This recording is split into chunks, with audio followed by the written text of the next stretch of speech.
मेरे प्रिय आत्मन, मन को शांत करना कोई साधना नहीं है, मन को शांत करना कोई अभ्यास नहीं है, मन को शांत करना कोई संघर्ष नहीं है। मन को शांत करना एक समझ है। जिस दिन ये समझ उतर जाती है उस दिन जीवन अपने आप बदलना शुरू कर देता है। मन कभी अशांत नहीं होता, मन को अशांत किया जाता है। विचार कभी शोर नहीं होते, हम उन्हें पकड़ लेते हैं इसलिए वे शोर बन जाते हैं। जरा ठहर कर देखो, अभी इस क्षण में जहां तुम बैठे हो वहां कौन सी समस्या है?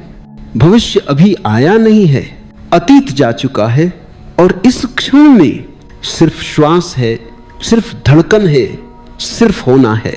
मन अशांत तब होता है जब तुम अभी को छोड़कर किसी और जगह पहुंचने की जल्दी में हो। मन दौड़ता है क्योंकि तुम जीवन को मंजिल समझ बैठे हो। मन बेचैन है क्योंकि तुमने जीवन को उपलब्धि बना लिया है।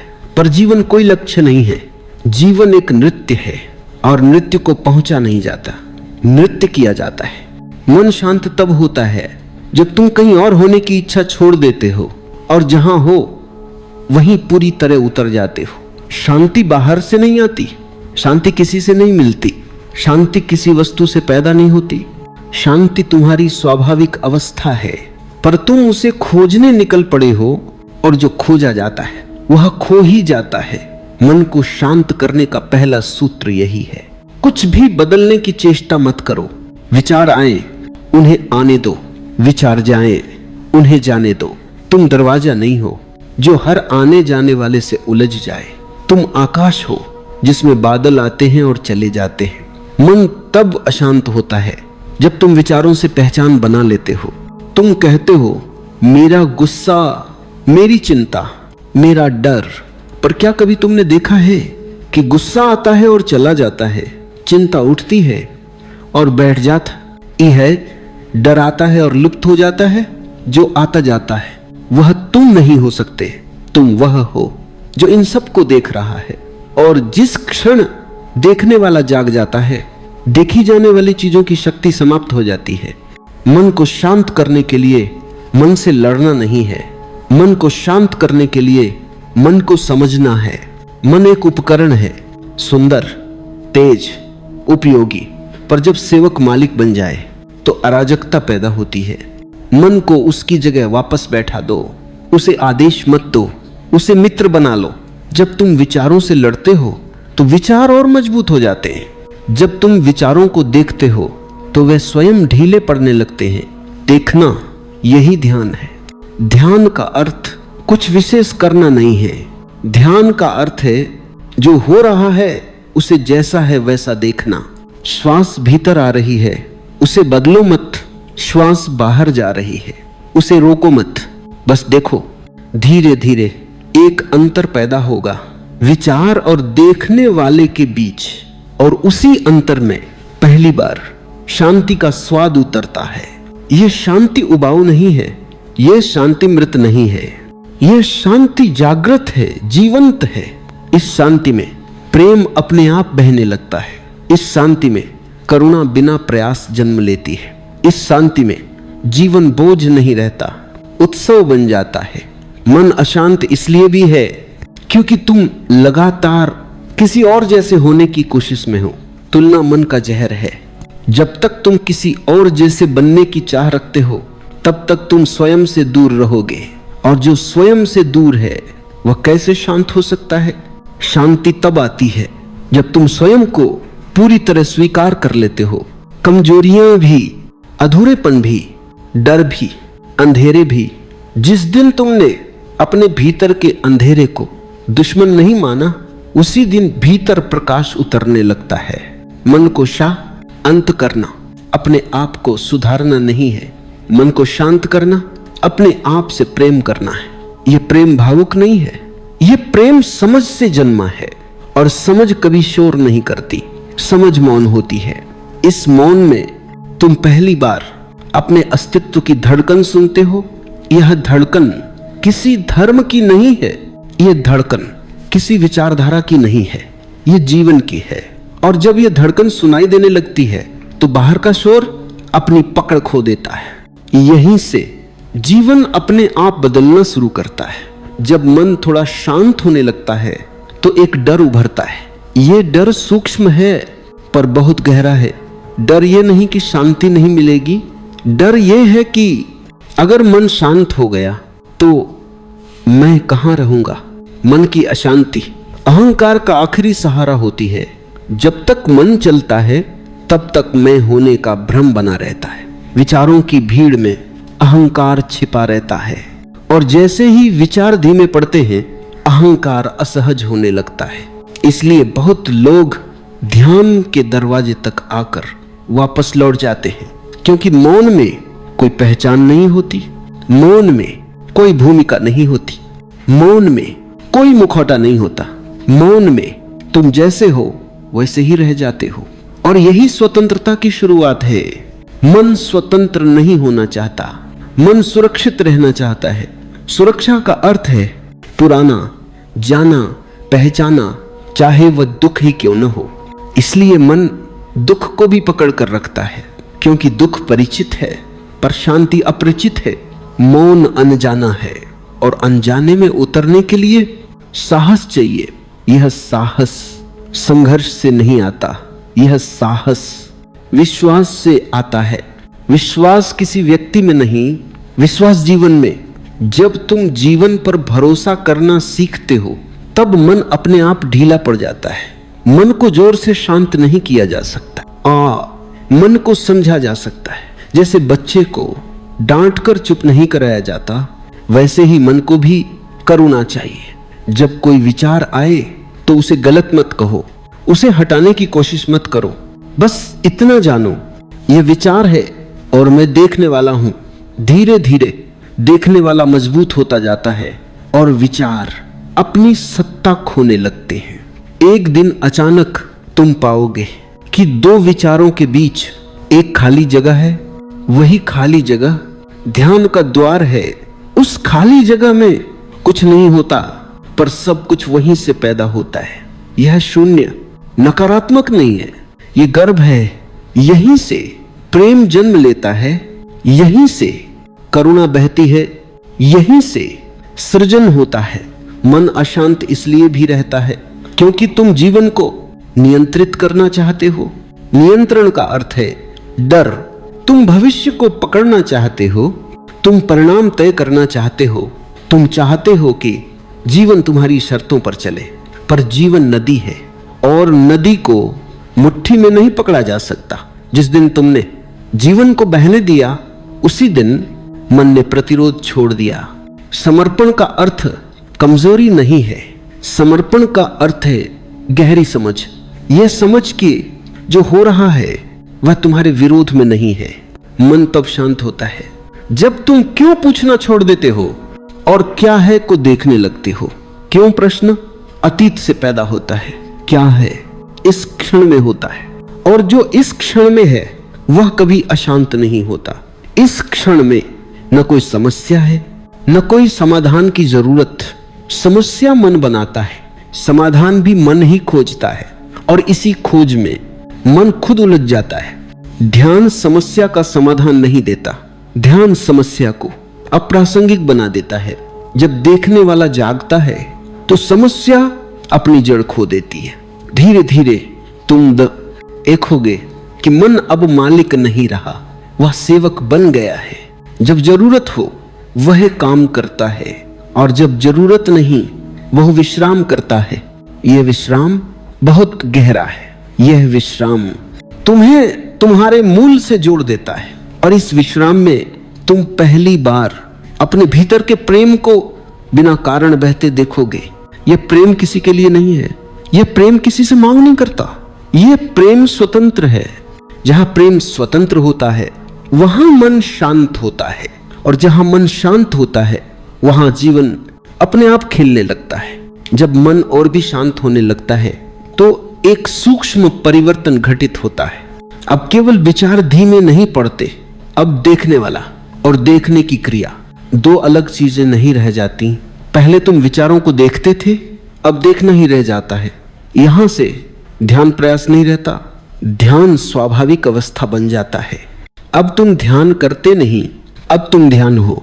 यहीं पर मन की आखिरी चाल सामने आती है। मन कहता है मैं शांत हो गया हूं, और यही वाक्य मन का अंतिम शोर है, क्योंकि जहां मैं बचा है वहां पूरी शांति अभी नहीं उतरी। पूर्ण शांति में कोई कहने वाला नहीं होता कि मैं शांत हूं, वहां सिर्फ शांति होती है। यह शांति खालीपन जैसी लग सकती है, और यही कारण है कि लोग इससे डरते हैं। मन हमेशा कुछ न कुछ चाहता है, विचार, भाव, अनुभव, यहां तक कि आध्यात्मिक अनुभव भी, पर मौन कुछ नहीं देता। मौन सिर्फ छीन लेता है। झूठी पहचाने, झूठे सहारे, झूठा मैं, और जो छूटता है वही सत्य है। इस शून्यता में तुम्हें पहली बार अपने होने का स्वाद मिलता है। यह स्वाद शब्दों में नहीं बांधा जा सकता, यह स्वाद समझाया नहीं जा सकता, इसे जिया जा सकता है। यहां प्रेम कोई भावना नहीं रह जाता, प्रेम एक अवस्था बन जाता है। तुम किसी से प्रेम नहीं करते, तुम प्रेम बन जाते हो, और जब प्रेम बन जाते हो तो मन के सारे संघर्ष अपने आप गिर जाते हैं, क्योंकि संघर्ष अलगाव से पैदा होता है और प्रेम अलगाव को जानता ही नहीं। मन तब तक अशांत रहता है जब तक तुम स्वयं को बाकी अस्तित्व से अलग मानते हो। यह अलगाव सबसे गहरा भ्रम है। जब तुम श्वास लेते हो तो हवा कहां से आती है? जब तुम श्वास छोड़ते हो तो वह कहां जाती है? भीतर और बाहर की रेखा सिर्फ विचार में, वास्तव में कोई सीमा नहीं है। यही समझ मन को जड़ से शांत कर देती है। तुम अकेले नहीं हो, तुम कभी थे ही नहीं। यह एहसास डर को जला देता है, और जहां डर नहीं होता वहां मन टिक नहीं सकता। मन डर पर पलता है। जैसे ही डर गया मन की ऊर्जा ढीली पड़ जाती है। अब जीवन कोई चुनौती नहीं लगता, जीवन एक सहज प्रवाह बन जाता है। तुम प्रयास नहीं करते अच्छा होने का, तुम प्रयास नहीं करते शांत होने का। तुम जो हो बस वही रहते हो, और इस वैसे ही होने में अद्भुत गरिमा है, एक मौन सम्मान जो किसी से मांगा नहीं गया। यहां स्वतंत्रता जन्म लेती है। स्वतंत्रता का अर्थ मनमानी नहीं है, स्वतंत्रता का अर्थ है भीतर कोई जकड़न न रहना। जब भीतर जकड़न नहीं होती तो बाहर की परिस्थितियां तुम्हें बांध नहीं पाती। दुख आता है पर टिकता नहीं, सुख आता है पर पकड़ता नहीं। तुम दोनों के साक्षी बने रहते हो। यही साक्षी भाव मन को उसका स्थान दिखा देता है। मन अब उपयोगी है पर शासक नहीं। अब शब्द आते हैं पर मौन से आते हैं, कर्म होते हैं पर अहंकार से नहीं। और यही वह बिंदु है जहां जीवन अपने वास्तविक सौंदर्य में प्रकट होता है। यह सौंदर्य चमकदार नहीं है, यह सौंदर्य शांत है, गहरा है। जैसे सांझ के समय आकाश का रंग। इस अवस्था में तुम किसी को बदलने नहीं चलते, तुम किसी को सुधारने नहीं चलते। तुम्हारी उपस्थिति ही परिवर्तन बन जाती है, क्योंकि शांत मन सबसे बड़ा निमंत्रण होता है। जो भी पास आता है वह थोड़ी देर के लिए अपने बोझ भूल जाता है। यह प्रभाव जानबूझकर नहीं होता, यह घटित होता है। जैसे फूल से सुगंध फैलती है, और यहीं से तुम समझते हो कि मन को शांत करना व्यक्तिगत उपलब्धि नहीं है, यह अस्तित्व के साथ सुर में आ जाना है। जब यह शांति जीवन में गहराने लगती है तो वह केवल ध्यान तक सीमित नहीं रहती, वह तुम्हारे उठने में उतर आती है, चलने में बहने लगती है, बोलने में झलकने लगती है, और चुप्पी में और भी गहरी हो जाती है। अब जीवन अलग अलग खंडों में बांटा नहीं रहता, ध्यान और संसार दो नहीं रह जाते। तुम बाजार में भी उतने ही उपस्थित हो जितने अकेले में, और यही असली परीक्षा है। क्योंकि अकेले में मन शांत होना आसान है, पर संबंधों में मन अपनी पुरानी चालें दोहराता है। पर अब फर्क यह है कि तुम उन चालों को पहचान लेते हो। गुस्सा उठता है पर तुम गुस्से नहीं बनते, दुख आता है पर तुम दुख में खोते नहीं। एक हल्की सी दूरी बनी रहती है, ठंडी सजग करुणा में। यह दूरी अलगाव नहीं है, यह जागरूकता है। जहां जागरूकता है वहां प्रतिक्रिया नहीं होती, वहां उत्तर होता है। प्रतिक्रिया अतीत से आती है, उत्तर इस क्षण से जन्म लेता है। मन अशांत होता है। जब तुम पुरानी आदतों से नए क्षण को देखते हो, पर जागरूकता हर क्षण को नया देखती है। और जब हर क्षण नया हो तो मन के पास पकड़ने को कुछ नहीं रहता। संबंध तब बोझ नहीं रहते, संबंध तब साधना बन जाते हैं। क्योंकि हर व्यक्ति तुम्हें तुम्हारा ही मन दिख आ रहा होता है। अब तुम दोष नहीं खोजते, अब तुम सीखते हो। जीवन शिक्षक बन जाता है। और सबसे बड़ा परिवर्तन प्रेम में घटित होता है। अब प्रेम मांग नहीं करता, अब प्रेम उम्मीद नहीं रखता, अब प्रेम दूसरे को स्वतंत्र छोड़ देता है। क्योंकि भीतर जो शांत है वह किसी को बांधना नहीं चाहता। जहां बांधने की इच्छा है वहां डर है, और जहां डर है वहां मन फिर अशांत हो जाता है। इसलिए शांति प्रेम को शुद्ध करती है। अब तुम किसी के साथ इसलिए नहीं हो कि वह तुम्हें पूरा करे, अब तुम पूरे हो इसलिए साथ हो। और यही अंतर संबंधों को पवित्र बनाता है। कर्म भी बदल जाते हैं। अब तुम काम इसलिए नहीं करते कि कुछ साबित करना है, अब तुम काम करते हो क्योंकि करना आनंददायक है। फल पीछे छूट जाते हैं, क्रिया प्रमुख हो जाती है। जब फल छूट जाते हैं तो तनाव गिर जाता है, मन तब शांत होता है। जब कर्म भविष्य के बोझ से भरे हों, पर जब कर्म इस क्षण से जन्म लेते हैं तो वे ध्यान बन जाते हैं। तब चलना भी ध्यान है, तब बोलना भी ध्यान है, तब सुनना भी ध्यान है। जीवन एक निरंतर साधना बन जाता है। बिना साधक के अब भीतर कोई संघर्ष नहीं है कि ऐसा होना चाहिए वैसा नहीं होना चाहिए। जो है वह स्वीकार में डूबा रहता है। यह स्वीकार निष्क्रियता नहीं है, यह गहरी समझ है। जहां स्वीकार है वहां ऊर्जा बहती है, और जहां ऊर्जा बहती है वहां मन टिक नहीं सकता। अब तुम अपने दुख से भी भागते नहीं, तुम उसे ध्यान से देखते हो। और जैसे ही देखना पूरा होता है दुख पिघलने लगता है, क्योंकि दुख ध्यान से नहीं अवचेतन से पलता है। जागरूकता दुख का अंत है। धीरे धीरे एक नई सुगंध जीवन में फैलने लगती है। ये सुगंध आनंद की है। आनंद उत्साह नहीं है, आनंद उत्तेजना नहीं है। आनंद शांत गहराई है। जैसे नदी समुद्र के पास आकर शांत हो जाती है। इस आनंद में कुछ पाने की चाह नहीं होती, कुछ खोने का डर नहीं होता। और यही वह अवस्था है जहां जीवन अपने आप बदल चुका होता है। बिना प्रयास, बिना घोषणा, बिना शोर। मन शांत है, इसीलिए जीवन स्वाभाविक रूप से सुंदर है। अब कुछ करने को शेष नहीं रहता, अब कुछ बनने की आकांक्षा भी नहीं रहती। जो होना था वह घट चुका होता है। मन शांत है, पर यह शांति कोई उपलब्धि नहीं है। ये याद है उस सत्य की जिसे तुम कभी खोए ही नहीं थे। अब भीतर कोई केंद्र नहीं ढूंढना पड़ता, क्योंकि खोजने वाला ही घुल चुका होता है। मौन अब अभ्यास नहीं है, मौन अब पृष्ठभूमि बन गया है। शब्द आते हैं पर मौन से आते हैं, शब्द जाते हैं पर मौन में लौट जाते हैं। अब मौन खाली नहीं लगता, अब मौन पूर्ण लगता है। जैसे रात का आकाश शांत, असीम और सितारों से भरा हुआ। इस मौन में समय अपनी धार खो देता है।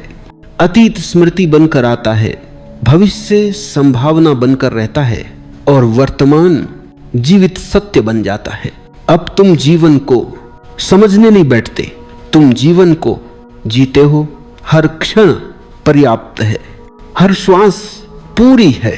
अब कोई जल्दी नहीं है, क्योंकि कहीं पहुंचना नहीं है। मन तब अशांत था जब जीवन को अधूरा समझा गया था। अब जीवन जैसा है वैसा ही परिपूर्ण प्रतीत होता है। दुख आता है पर विरोध नहीं करता, सुख आता है पर बांधता नहीं।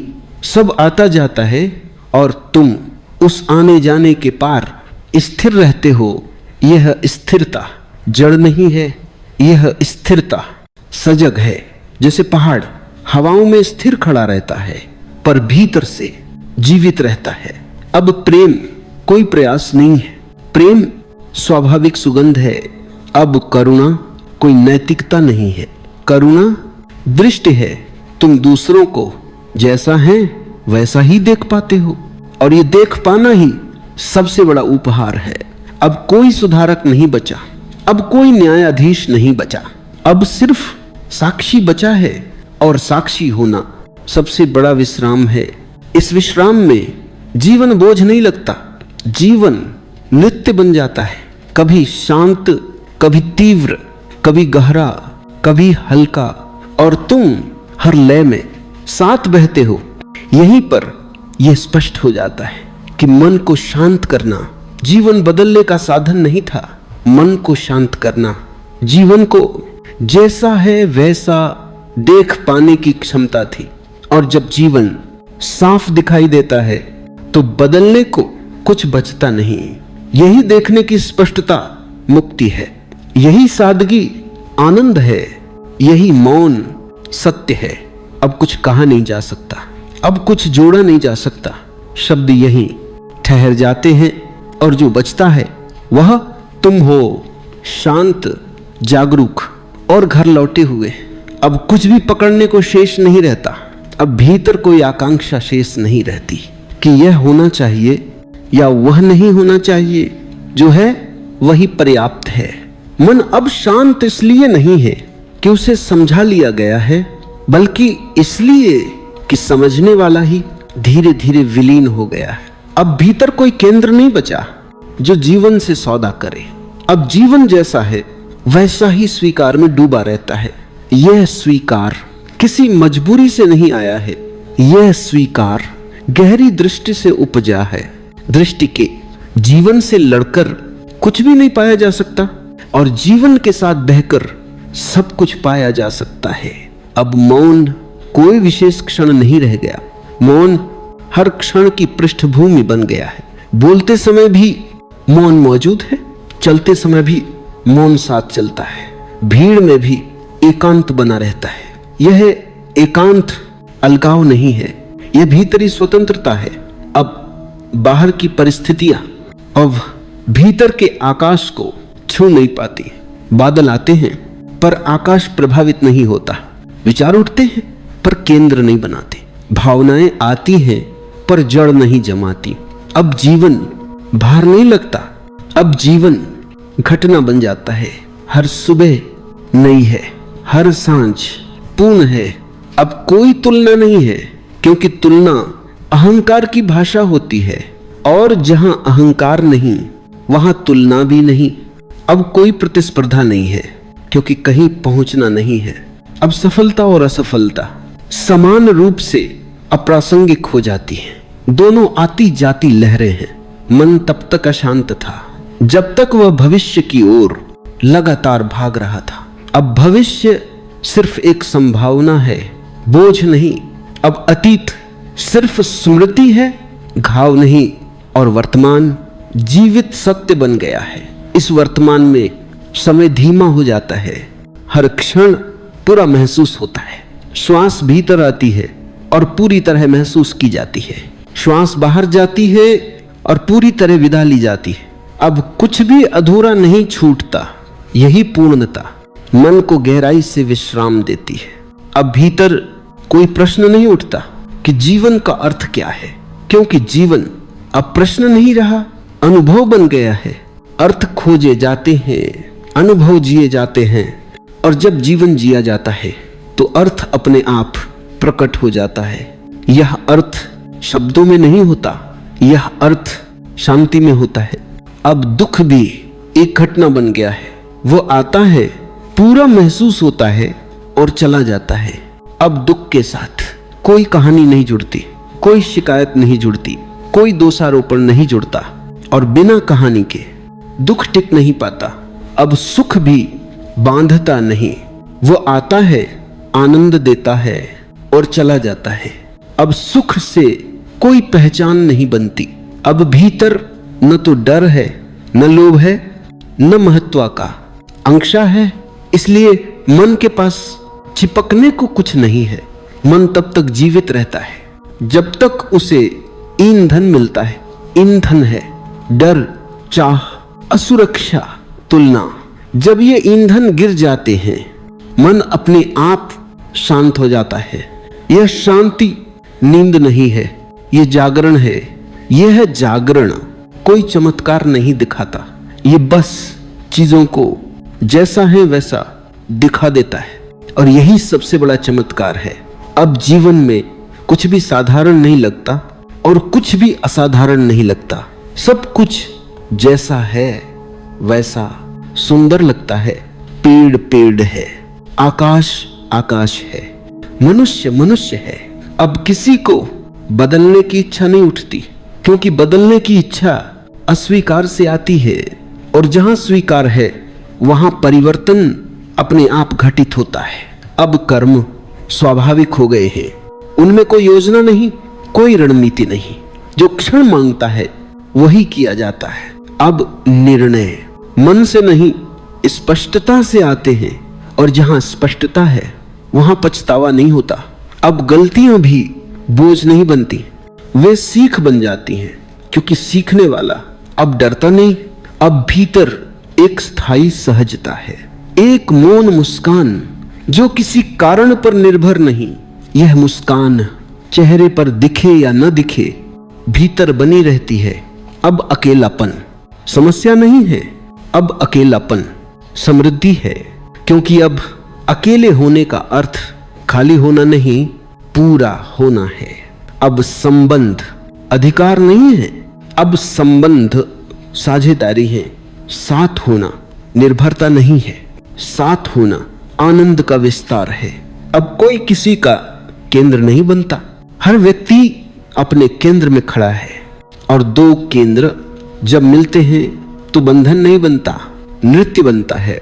अब प्रेम चुपचाप बहता है, वह दिखावा नहीं करता, वह घोषणा नहीं करता, वह बस मौजूद रहता है। अब करुणा किसी सिद्धांत से नहीं आती, करुणा देखने से आती है। जब तुम किसी को पूरी तरह देख पाते हो तो कठोर होना असंभव हो जाता है। अब भीतर कोई हिंसा नहीं है, न अपने लिए न दूसरों के लिए।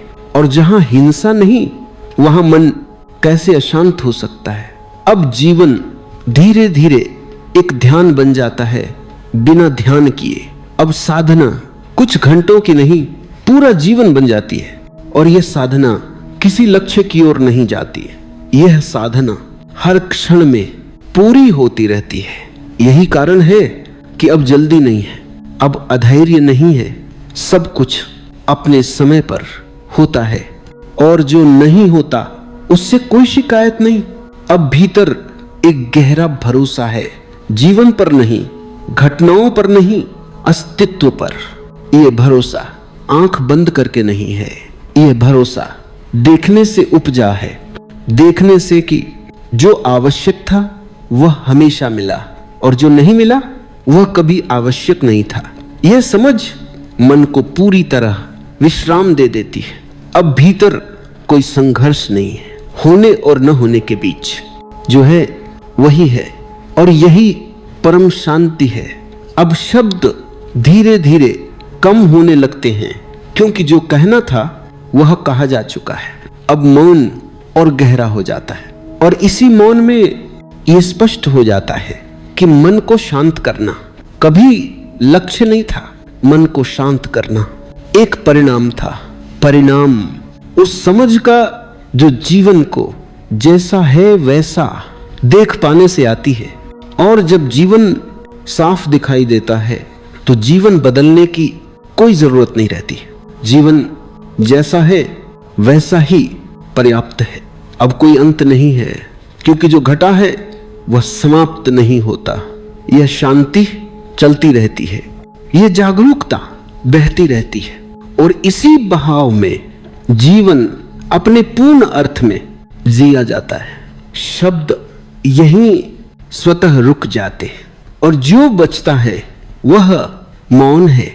अब सुनो, और केवल सुनो नहीं, अपने भीतर उतरते हुए सुनो, क्योंकि जो सबसे बड़ा रोग मनुष्य को लगा है वह कोई बीमारी नहीं है, वह कोई वायरस नहीं है, वह कोई शारीरिक पीड़ा नहीं है, वह एक अदृश्य जहर है जो पीढ़ियों से आत्मा में उतारा जा रहा है, और उस जहर का नाम है लोग क्या कहेंगे। यही वह बिंदु है जहां से मनुष्य का पतन शुरू होता है। जैसे ही कोई बच्चा पहली बार अपनी सहज हंसी छोड़कर यह देखने लगता है कि सामने वाला उसकी हंसी को कैसे देख रहा है, वहीं से उसका जीवन बाहर की ओर खिसकने लगता है। वह अपने केंद्र से हटकर दूसरों की आंखों में जीने लगता है, और जब जीवन दूसरों की आंखों में जिया जाए तो वह जीवन नहीं रहता, वह एक अभिनय बन जाता है, एक नकाब, एक भूमिका, एक थकान, परवाह। यह शब्द बहुत सुंदर लगता है, बहुत मानवीय लगता है, बहुत नैतिक लगता है। समाज ने इसे गुण की तरह सजाया है। कहा गया है परवाह करो, लोगों का ध्यान रखो, लोग क्या सोचेंगे इसका ख्याल रखो। लेकिन किसी ने यह नहीं बताया कि यह परवाह धीरे धीरे चिंता बन जाती है, चिंता भय बन जाती है, भय तनाव बन जाता है, और वही तनाव शरीर में रोग बनकर उतरता है, और तब डॉक्टर शरीर का इलाज करता है, पर बीमारी वहां नहीं होती। बीमारी तो उस क्षण पैदा हो चुकी थी जब तुमने अपने सत्य को छोड़कर लोगों की राय को चुन लिया था। मनुष्य बीमार इसलिए नहीं है कि उसका शरीर कमजोर है, मनुष्य बीमार इसलिए है क्योंकि वह लगातार दो नावों पर खड़ा है। एक नाव है उसकी आत्मा की, जो उसे स्वतंत्रता की ओर बुलाती है, जो उसे सहजता, सरलता और मौन की ओर ले जाना चाहती है, और दूसरी नाव है समाज की, जो कहती है ऐसा मत करो, वैसा करो, ये ठीक है, वो गलत है, लोग हंसेंगे, लोग क्या कहेंगे। और इन दोनों के बीच खड़ा हुआ मनुष्य धीरे धीरे टूट जाता है, उसका मन खंडित हो जाता है, उसका चित्त अशांत हो जाता है, और वही अशांति फिर हजार रूपों में प्रकट होती है। लोग, ये शब्द बहुत छोटा है पर इसका बोझ बहुत भारी है। अजीब बात यह है कि जिन लोगों की राय से तुम डरते हो, जिनके लिए तुम अपने जीवन को मोड़ते हो, उनमें से अधिकांश को तुम स्वयं नहीं जानते, और जो जानते भी हैं वे स्वयं अपने जीवन से इतने असंतुष्ट हैं कि उनके पास तुम्हारे जीवन को देखने की कोई स्पष्ट दृष्टि नहीं है। फिर भी तुम उन्हें अपना न्यायाधीश बना लेते हो। तुम अपने जीवन की चाबी दूसरों के हाथ में सौंप देते हो और फिर शिकायत करते हो कि जीवन में आनंद नहीं है, शांति नहीं है, रस नहीं है। जिस दिन मनुष्य यह समझ ले कि परवाह और प्रेम एक साथ नहीं चल सकते, उसी दिन क्रांति घटित हो जाती है।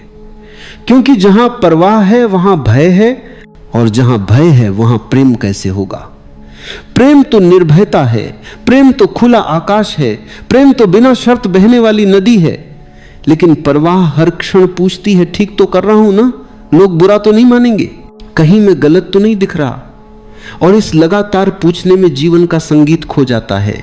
ध्यान रखना, परवाह छोड़ने का अर्थ लापरवाही नहीं है। यह बहुत सूक्ष्म अंतर है जिसे समाज ने जानबूझकर उलझा दिया है। लापरवाही अचेतन है, परवाह छोड़ना परम चेतना है। जब तुम जागरूक होते हो तब तुम्हें किसी की राय की आवश्यकता नहीं होती। तब तुम्हारे भीतर एक शांत दीप जल रहा होता है, और उसी प्रकाश में तुम देखते हो कि क्या सही है और क्या असत्य। तब तुम्हारे कर्म भीतर से आते हैं, बाहर से थोपे नहीं जाते। लोग क्या कहेंगे, यह विचार तुम्हें वर्तमान से काट देता है, यह तुम्हें भविष्य में धकेल देता है। तुम अभी नहीं जीते, तुम हमेशा उस क्षण की तैयारी करते रहते हो जो कभी आएगा ही नहीं, और इस तैयारी में जीवन फिसलता जाता है। सांसें चलती रहती हैं पर जीवन नहीं जिया आ जाता, और एक दिन जब शरीर थक जाता है तब मनुष्य पीछे मुड़कर देखता है और पाता है कि उसने जीवन जिया ही नहीं, केवल समाज की अपेक्षाएं निभाई। मौन में उतर कर देखो, जब तुम सचमुच चुप होते हो गहरे मौन में, तब अचानक एक अद्भुत बात घटित होती है। लोग गायब हो जाते हैं, समाज लुप्त हो जाता है, तुलना समाप्त हो जाती है, केवल तुम बचते हो और तुम्हारा अस्तित्व। और उस क्षण में जो शांति उतरती है वही वास्तविक स्वास्थ्य है, वही वास्तविक धर्म है, वही वास्तविक चिकित्सा है। समाज तुम्हें उपयोगी बनाना चाहता है, स्वतंत्र नहीं।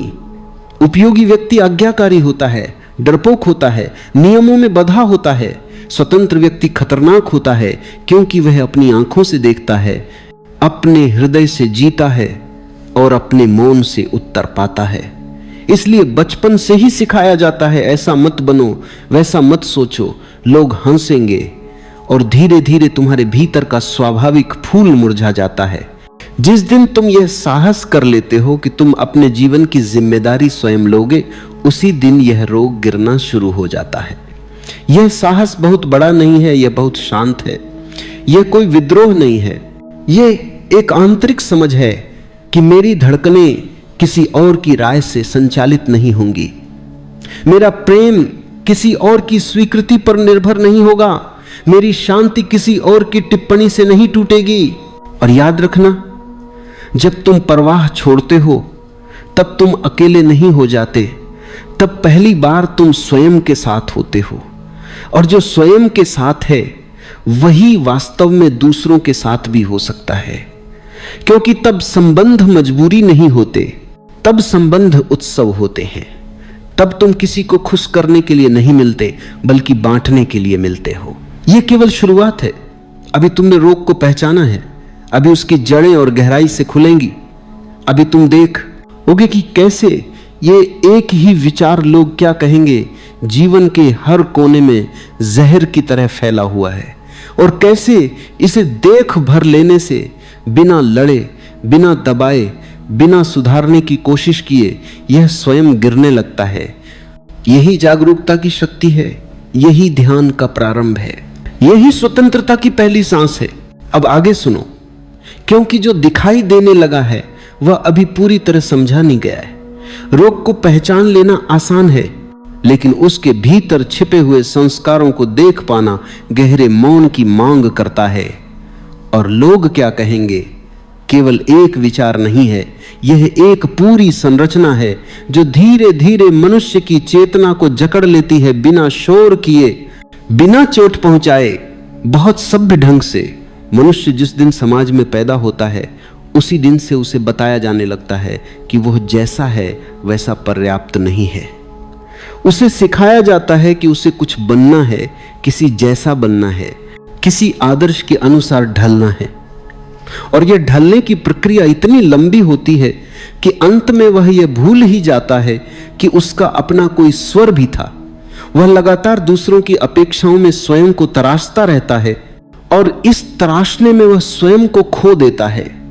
फिर भीतर एक खालीपन रह जाता है जिसे वह उपलब्धियों, रिश्तों, सम्मान और स्वीकृति से भरने की कोशिश करता है। यह खालीपन ही है जो सबसे अधिक पीड़ा देता है। बाहर से जीवन व्यवस्थित दिख सकता है, सफल दिख सकता है, सम्मानित दिख सकता है, लेकिन भीतर एक निरंतर बेचैनी चलती रहती है। मन बार बार पूछता है, अभी भी कुछ कमी है, अभी भी कुछ अधूरा है। और यह अधूरापन इसलिए है क्योंकि जीवन अपने केंद्र से नहीं जिया जा रहा, बल्कि दूसरों की नजरों से जिया जा रहा है। तुमने कभी ध्यान दिया है, जब तुम अकेले होते हो, बिल्कुल अकेले, बिना किसी को प्रभावित करने की जरूरत के, बिना किसी को साबित करने की मजबूरी के, उस क्षण में तुम्हारा श्वास कैसा हो जाता है? वह सहज हो जाता है, शरीर ढीला पड़ जाता है, मन धीमा होने लगता है। वही तुम्हारा स्वभाव है। लेकिन जैसे ही कोई दूसरा सामने आता है, तुरंत भीतर कुछ कस जाता है। एक तनाव, एक सतर्कता, एक सजगता पैदा हो जाती है। क्या बोलना है, क्या नहीं बोलना है, कैसे बैठना है, कैसे दिखना है। यही रोग है, यही वह क्षण है जहां से अस्वस्थता जन्म लेती है। लोगों की परवाह करने वाला मन हमेशा भविष्य में जीता है। वह इस क्षण में नहीं टिक पाता, क्योंकि इस क्षण में तो केवल सत्य है, और सत्य बहुत सरल होता है। लेकिन समाज जटिलता सिखाता है। वह कहता है, सीधे मत हो, सहज मत हो, बहुत सरल होना खतरनाक है। और मनुष्य धीरे धीरे इतना जटिल हो जाता है कि वह स्वयं को ही समझ नहीं पाता। वह हंसता है पर भीतर उदासी रहती है। वह प्रेम करता है पर भीतर भय बना रहता है। वह मौन में बैठता है पर भीतर शोर चलता रहता है। देखो, परवाह का सबसे गहरा रूप है तुलना। जैसे ही तुम दूसरों से अपनी तुलना करने लगते हो, उसी क्षण तुम अपने अनूठेपन का अपमान कर देते हो।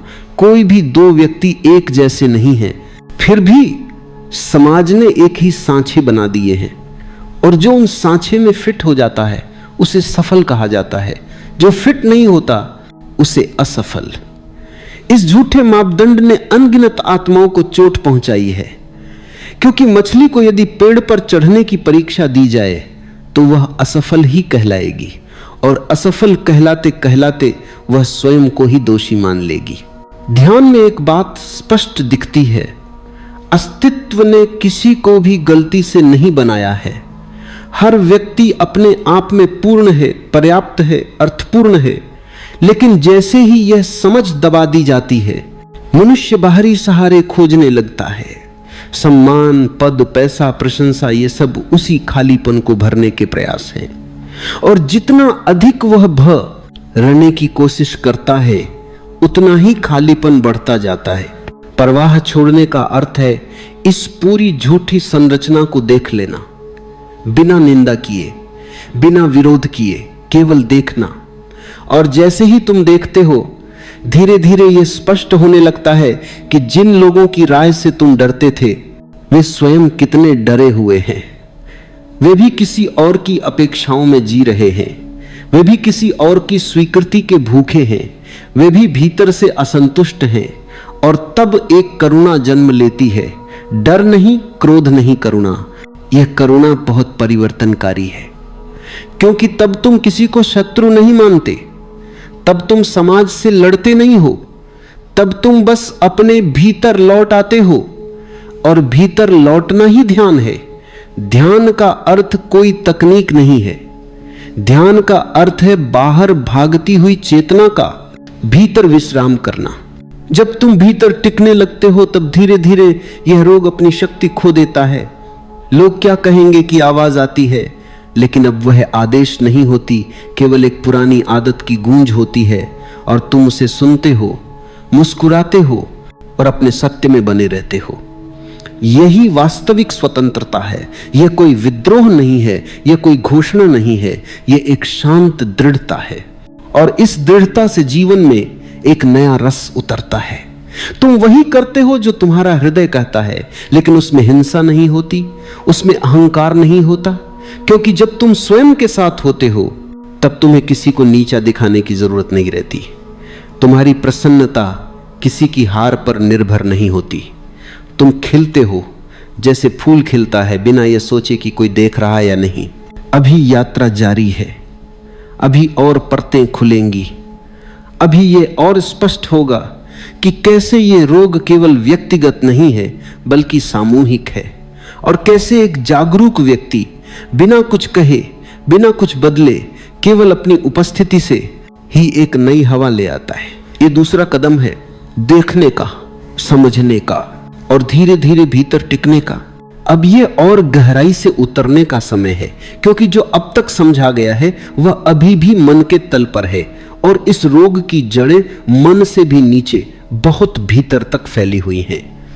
लोग क्या कहेंगे केवल समाज की आवाज नहीं है, ये धीरे धीरे तुम्हारी अपनी आवाज बन जाती है। एक दिन ऐसा आता है जब कोई सामने नहीं होता, फिर भी तुम स्वयं को रोकते हो, स्वयं को जज करते हो, स्वयं को दबाते हो। तब समाज बाहर नहीं होता, वह तुम्हारे भीतर बैठ चुका होता है। यही उसकी सबसे बड़ी विजय है। मनुष्य का मन बहुत चालाक है, वह बाहर की गुलामी को भीतर की नैतिकता बना देता है। तब तुम कहते हो यह तो सही नहीं है, यह तो अनुचित है, यह तो गलत है। लेकिन ध्यान से देखो, क्या यह तुम्हारी सीधी अनुभूति है या किसी और की सिखाई हुई आवाज है? बहुत बार जिसे तुम अंतरात्मा समझते हो वह वास्तव में समाज की शर्तों की प्रतिध्वनि होती है। अंतरात्मा बहुत शांत होती है, उसमें कोई भय नहीं होता, लेकिन समाज की आवाज डर से भरी होती है, दंड से भरी होती है, अस्वीकृति की धमकी से भरी होती है। यहीं पर मनुष्य अपने आप से दूर हो जाता है। वह अपने ही अनुभव पर भरोसा नहीं कर पाता। वो अपनी आंखों से देखता है लेकिन निर्णय उद्धार का लेता है। वो अपने हृदय में कुछ महसूस करता है लेकिन कदम किसी और के नियमों से तय करता है। और इस विभाजन में एक निरंतर तनाव पैदा होता है। यही तनाव धीरे धीरे थकान बनता है, फिर ऊब, फिर अवसाद और फिर एक सूखा हुआ जीवन। समाज ने मनुष्य को यह विश्वास दिला दिया है कि अकेले होना गलत है, इसलिए हर कोई भीड़ में छिपा रहना चाहता है। भीड़ सुरक्षा देती है, लेकिन कीमत बहुत बड़ी है। भीड़ में तुम्हें पहचान नहीं मिलती, लेकिन जिम्मेदारी भी नहीं लेनी पड़ती। भीड़ में तुम स्वयं नहीं होते, इसलिए गलती का डर भी कम लगता है। लेकिन जो व्यक्ति भीड़ में जीता है, वह कभी अपनी आत्मा से नहीं मिलता। आत्मा तो केवल अकेलेपन में मिलती है, और अकेलापन कोई अभिशाप नहीं है, वह एक द्वार है। जब तुम अकेले बैठते हो, बिना मोबाइल, बिना संवाद, बिना भूमिका, तब धीरे धीरे भीतर से परतें गिरने लगती हैं। पहले बेचैनी आती है, क्योंकि मन आदत का गुलाम है। वह शोर चाहता है ताकि उसे स्वयं को देखने की जरूरत ना पड़े। लेकिन यदि तुम उस बेचैनी को सहन कर लो, यदि तुम भागो नहीं, तो एक क्षण आता है जब मन थक जाता है, और जैसे ही मन थकता है, मौन प्रकट होता है। वही मौन वास्तविक औषधि है। उस मौन में कोई तुमसे यह नहीं पूछता कि लोग क्या कहेंगे। वहां कोई समाज नहीं होता, वहां केवल अस्तित्व होता है और तुम्हारा होना। और उस क्षण में एक बहुत गहरी अनुभूति होती है कि तुम पर्याप्त हो, तुम्हें कुछ साबित नहीं करना है, तुम्हें कहीं पहुंचना नहीं है, तुम्हें किसी की स्वीकृति नहीं चाहिए। यह अनुभूति बहुत सरल है, लेकिन मन के लिए बहुत क्रांतिकारी है। डर इस रोग का ईंधन है। डर कि लोग हंसेंगे, डर कि लोग छोड़ देंगे, डर कि अकेले रह जाओगे। लेकिन सच्चाई यह है कि तुम पहले से ही अकेले हो। जन्म अकेले हुआ था, मृत्यु अकेले होगी। बीच में जो रिश्ते हैं, जो संबंध हैं, वे सुंदर हो सकते हैं, गहरे हो सकते हैं, लेकिन वे तुम्हारे होने का आधार नहीं हो सकते। जिस दिन तुम उन्हें आधार बना लेते हो, उसी दिन भय प्रवेश कर जाता है। प्रेम तभी शुद्ध होता है जब वह निर्भरता नहीं बनता। ध्यान में यह साफ दिखाई देता है कि परवाह छोड़ने का अर्थ संबंध तोड़ना नहीं है, बल्कि संबंधों को बोझ से मुक्त करना है। जब तुम किसी से यह अपेक्षा नहीं रखते कि वह तुम्हें मान्यता दे, तब तुम उसे वास्तव में देख पाते हो। तब संबंध सौदेबाजी नहीं रहता, तब वह दो स्वतंत्रताओं का मिलन होता है। और जहां स्वतंत्रता होती है, वहां सम्मान अपने आप होता है। समाज तुम्हें सिखाता है कि सफल वही है जिसे सब स्वीकार करे। ध्यान तुम्हें दिखाता है कि सफल वही है जो स्वयं को स्वीकार कर ले। यह अंतर बहुत सूक्ष्म है, लेकिन जीवन को पूरी तरह बदल देता है। स्वयं को स्वीकार करना अहंकार नहीं है। अहंकार तो स्वयं को दूसरों से ऊंचा मानना है। स्वयं को स्वीकार करना तो केवल यह मान लेना है कि तुम जैसे हो वैसे ही इस क्षण में ठीक हो। जब यह स्वीकार भीतर उतरता है, तब लोग क्या कहेंगे कि पकड़ ढीली पड़ने लगती है। वह आवाज आती है, लेकिन अब वह केंद्र में नहीं होती। केंद्र में एक शांत साक्षी होता है जो सब देख रहा है। वही साक्षी ध्यान है। वही साक्षी तुम्हें धीरे धीरे मुक्त करता है, बिना संघर्ष, बिना प्रयास, बिना हिंसा। और तब जीवन में एक नई गुणवत्ता प्रकट होती है। तुम हंसते हो, लेकिन वह हंसी गहरी होती है। तुम रोते हो, लेकिन वह रोना भी शुद्ध होता है। तुम प्रेम करते हो, लेकिन उसमें पकड़ नहीं होती। तुम मौन में बैठते हो, और वह मौन भारी नहीं होता, वह जीवंत होता है। यही संकेत है कि रोग अब कमजोर पड़ रहा है। यात्रा अभी जारी है। अभी यह देखना बाकी है कि जब यह रोग लगभग गिरने लगता है, तब अहंकार किस तरह नए रूप लेकर सामने आता है। अभी यह समझना बाकी है कि स्वतंत्रता के रास्ते पर सबसे बड़ी बाधा क्या है। और अभी यह भी जानना बाकी है कि जब परवाह पूरी तरह गिर जाती है, तब जीवन कैसा हो जाता है। यह तीसरा चरण है, भीतर उतरने का, अकेलेपन को समझने का और मौन से पहली बार मित्रता करने का। अब यहां एक बहुत सूक्ष्म मोड़ आता है, क्योंकि जब लोग क्या कहेंगे का रोग कमजोर पड़ने लगता है, तब एक नया खतरा जन्म लेता है, और वह बाहर से नहीं आता, वह भीतर से उठता है। यह खतरा है अहंकार का। मन कहता है, अब मुझे किसी की परवाह नहीं, अब मैं स्वतंत्र हूं, अब मैं जागरूक हूं। और यदि तुम सावधान नहीं रहे, तो यही वाक्य एक नया बंधन बन जाता है, क्योंकि स्वतंत्रता की घोषणा करने वाला मन अभी भी मन ही है। वास्तविक स्वतंत्रता कभी घोषणा नहीं करती, वह बस होती है। ध्यान में यह स्पष्ट दिखाई देता है कि अहंकार बहुत चालाक है। पहले वह समाज की आवाज बनकर तुम्हें दबाता था, अब वह आध्यात्मिक भाषा में बोलने लगता है। पहले वो कहता था लोग क्या कहेंगे, अब वह कहता है मुझे किसी की परवाह नहीं। दोनों ही स्थितियों में केंद्र में अभी भी मैं है, और जहां मैं है वहां तनाव है, वहां संघर्ष है, वहां अलगाव है। इसीलिए यह समझना बहुत जरूरी है कि परवाह का गिरना कोई उपलब्धि नहीं है, कोई पदक नहीं है, कोई पहचान नहीं है। यह तो केवल एक भार का उतर जाना है। जब सचमुच परवाह गिरती है तो तुम्हें यह याद भी नहीं रहता कि पहले परवाह थी। जैसे जब कोई कांटा पैर से निकल जाता है तो कुछ समय बाद तुम उसे याद भी नहीं करते, लेकिन यदि तुम बार बार कहते रहो कि मेरे पैर से कांटा निकल गया, तो समझ लेना कि कांटा अभी भी मन में चुभ रहा है। ध्यान तुम्हें विनम्र बनाता है, गर्वीला नहीं। वह तुम्हें शांत बनाता है, श्रेष्ठ नहीं। इस चरण में बहुत से लोग भ्रमित हो जाते हैं। वे सोचते हैं कि स्वतंत्रता का अर्थ है जो मन में आए कर लो, किसी की मत सुनो, किसी की परवाह मत करो। लेकिन यह स्वतंत्रता नहीं है, यह प्रतिक्रिया है। प्रतिक्रिया हमेशा किसी के विरुद्ध होती है, और जो किसी के विरुद्ध है वह अभी भी बंधा हुआ है। वास्तविक स्वतंत्रता में कोई विरोध नहीं होता, उसमें एक सहज बहाव होता है। तुम वही करते हो जो इस क्षण स्वाभाविक है, बिना यह सोचे कि कोई देख रहा है या नहीं, कोई मानेगा या नहीं। यहां मौन और भी गहरा हो जाता है। अब मौन केवल शोर का अभाव नहीं है, अब मौन एक उपस्थिति बन जाता है। तुम चलते हो, बोलते हो, काम करते हो, लेकिन भीतर कुछ स्थिर रहता है। उसी स्थिरता में यह साफ दिखने लगता है कि जीवन को नियंत्रित करने की कोई जरूरत नहीं है। जीवन स्वयं पर्याप्त बुद्धिमान है। समस्या केवल इतनी थी कि तुम बार बार बीच में हस्तक्षेप कर रहे थे, समाज के डर से, स्वीकृति की भूख से।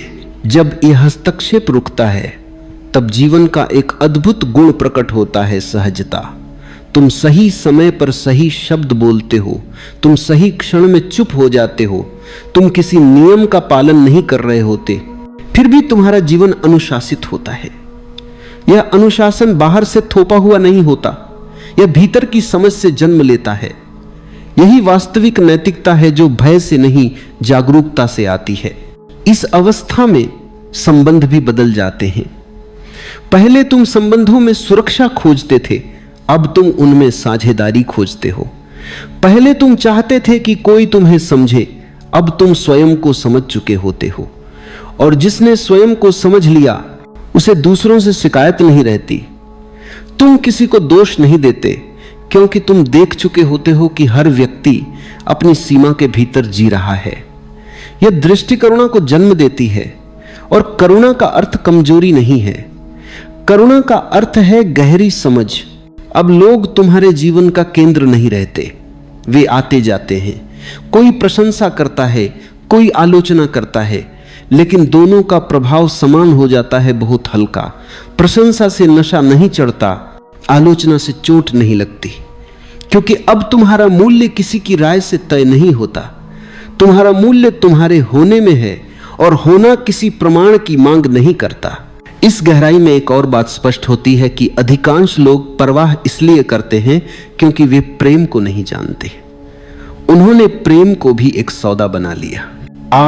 है, यदि तुम ऐसे हो तो मैं तुम्हें स्वीकार करूंगा, यदि तुम बदल जाओ तो मैं तुम्हें चाहूंगा। लेकिन यह प्रेम नहीं है, यह शर्त है। जब तुम परवाह छोड़ते हो तब पहली बार प्रेम निर्दोष होता है। तब तुम किसी को बदलना नहीं चाहते, तब तुम किसी को पकड़ना नहीं चाहते, तब प्रेम स्वतंत्रता देता है, कैद नहीं। और इसी स्वतंत्र प्रेम में जीवन का रस है। वही रस ध्यान को गहरा करता है, वही रस मौन को जीवंत बनाता है, वही रस तुम्हें यह समझाता है कि अब कोई रोग नहीं बचा, क्योंकि रोग वहीं तक रहता है जहां तक मन विभाजित है।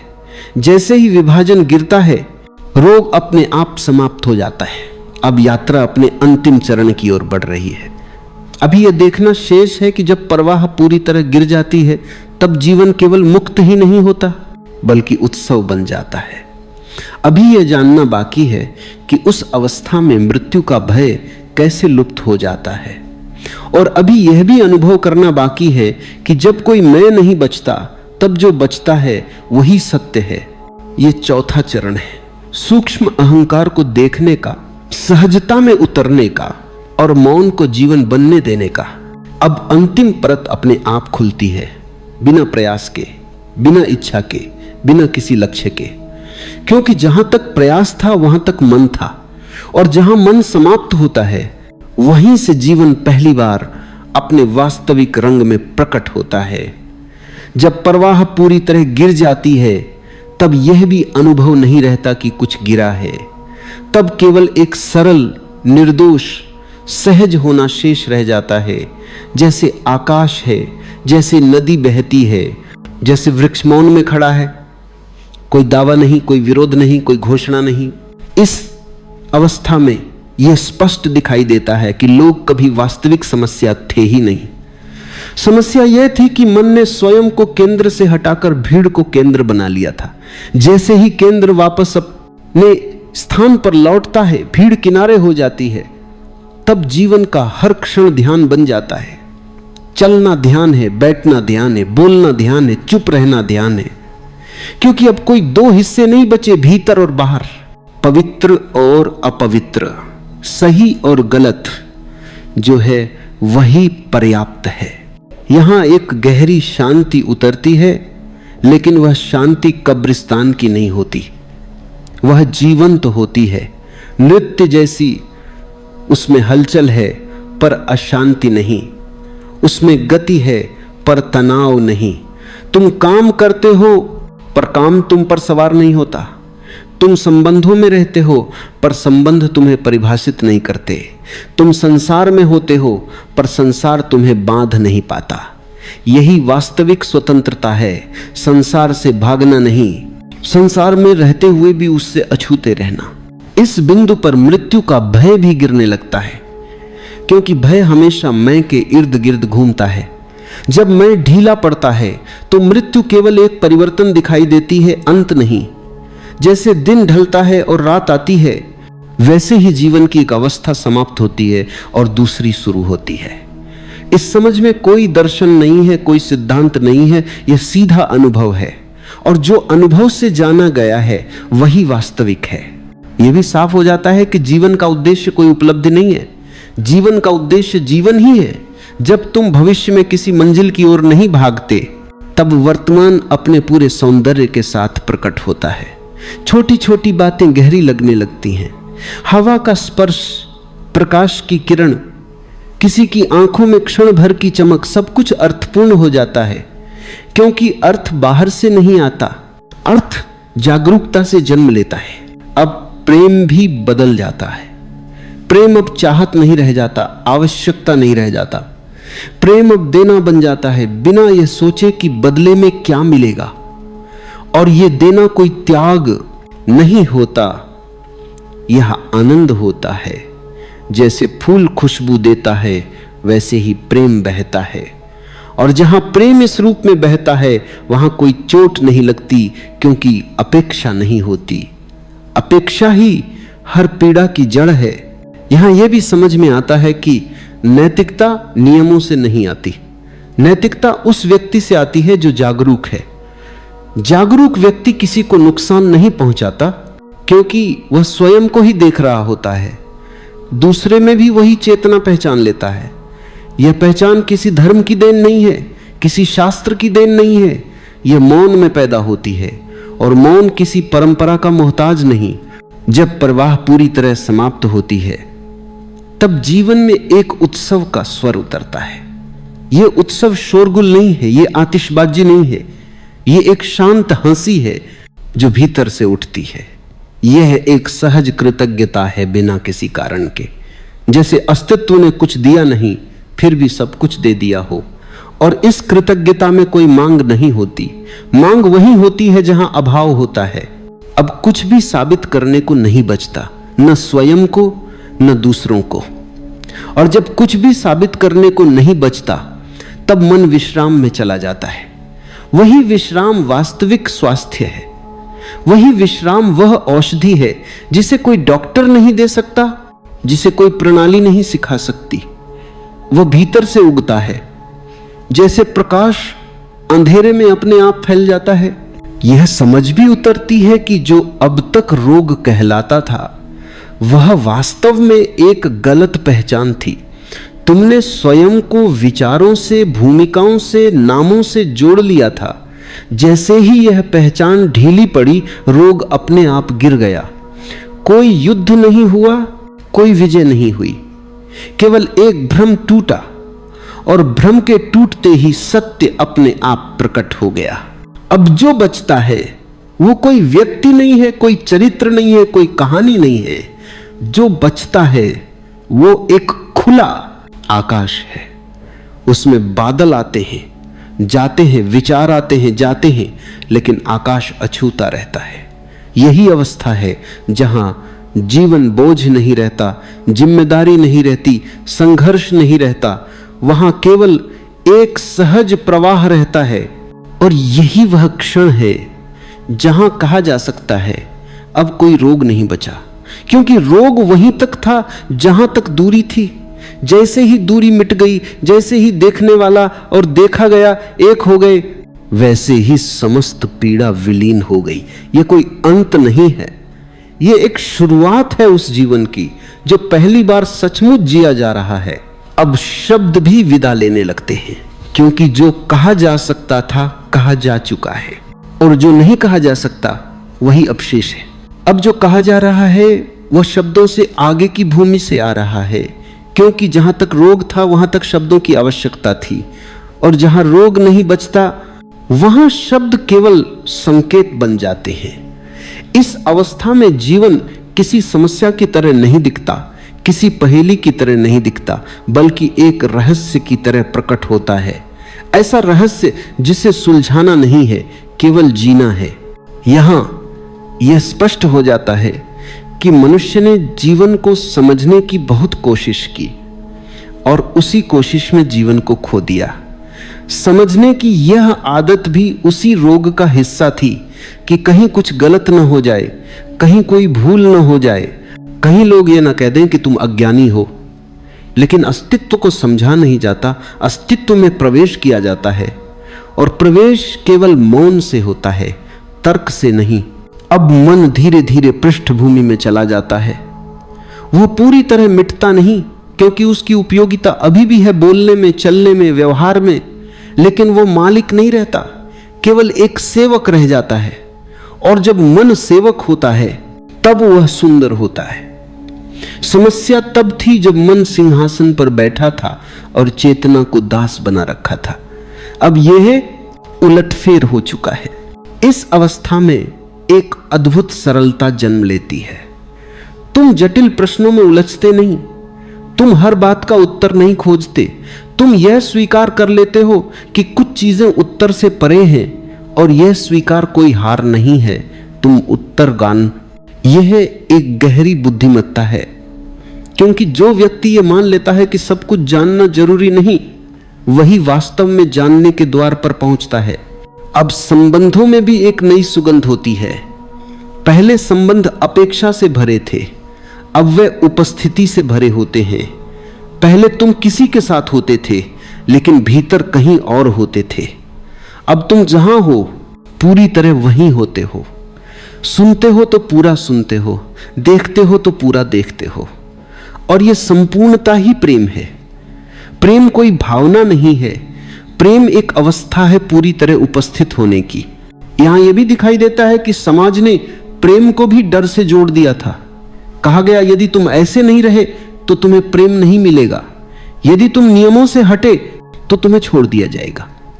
लेकिन अब यह डर अपनी पकड़ खो देता है, क्योंकि जिसने स्वयं के साथ रहना सीख लिया उसे छोड़े जाने का भय नहीं रहता। वह जान चुका होता है कि उसका स्रोत बाहर नहीं, भीतर है। अब ध्यान कोई अभ्यास नहीं रह जाता।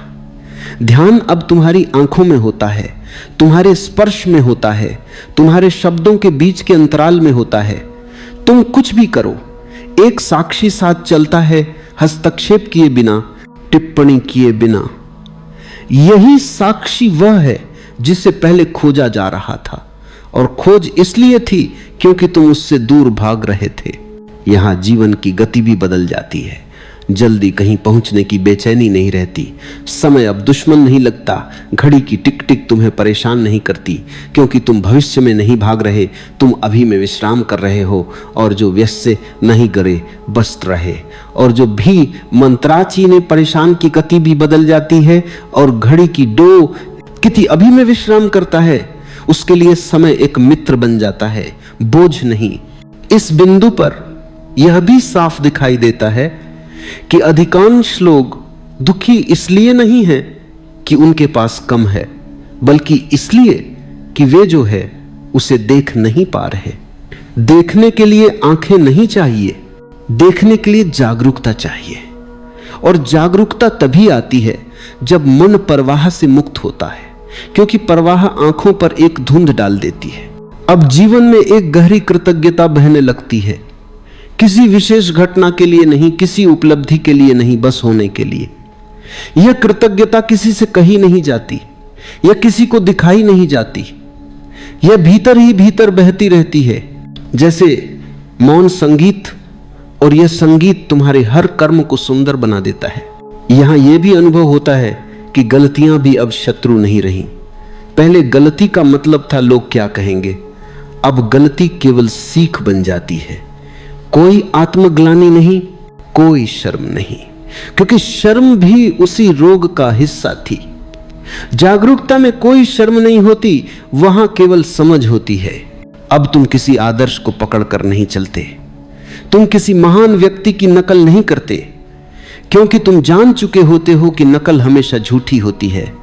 सत्य केवल मौलिक हो सकता है। और मौलिकता का अर्थ यह नहीं कि तुम अलग दिखो, मौलिकता का अर्थ है तुम जैसे हो वैसे ही हो, बिना सजावट, बिना सुधार। यह अवस्था बहुत शांत है, लेकिन यह निष्क्रिय नहीं है। इसमें एक गहरी ऊर्जा होती है जो बिना धक्का दिए बहती है। तुम कुछ भी करते हो उसमें थकान नहीं होती, क्योंकि करने वाला अब अलग नहीं रहा। कर्ता और कर्म के बीच की दूरी मिट चुकी होती है। अब जीवन एक प्रश्न नहीं है, अब जीवन एक उत्तर भी नहीं है, अब जीवन केवल जीवन है, और वही पर्याप्त है।